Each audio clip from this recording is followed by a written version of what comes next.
नागपूर पालिकेसाठी काँग्रेसकडून 125 ticket final. मुंबईमध्ये काल झालेल्या प्रदेश निवड समितीच्या बैठकीमध्ये उमेदवार निश्चित।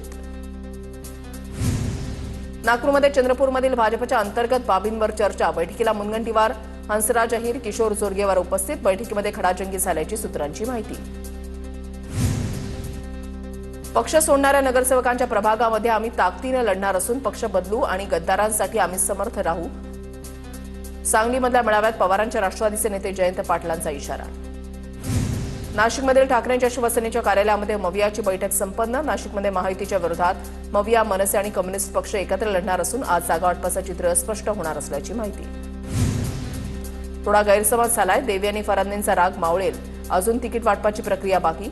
देवी आणि फरांदेंच्या नाराजीवरून मंत्री गिरीश महाजनांची प्रतिक्रिया।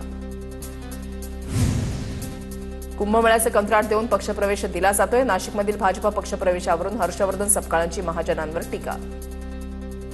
आम आदमी पार्टी जळगाव महापालिकेमध्ये संपूर्ण 75 जागा लढवणार। आम आदमी पार्टीचे महानगराध्यक्ष योगेश हिवरकर यांची माहिती।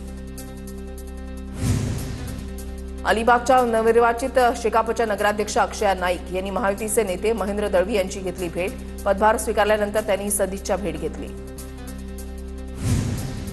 नवी मुंबई महापालिका निवडणुकीमध्ये अपक्ष म्हणून निवडणूक लढवू इच्छिणाऱ्यांसाठी 194 चिन्हांचा पर्याय। पालिका निवडणुकीसाठी यावेळेला राज्य आणि राष्ट्रीय स्तरावरील 19 पक्षांचा पर्याय उपलब्ध।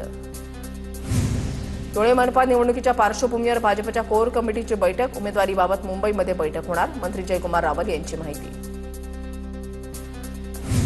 मुंबईसह राज्यामधील 29 महापालिका निवडणुकांसाठी उमेदवारी अर्ज भरण्याची प्रक्रिया सुरू। उमेदवारांना मराठीसह इंग्रजीतही सादर करता येणार शपथपत्र।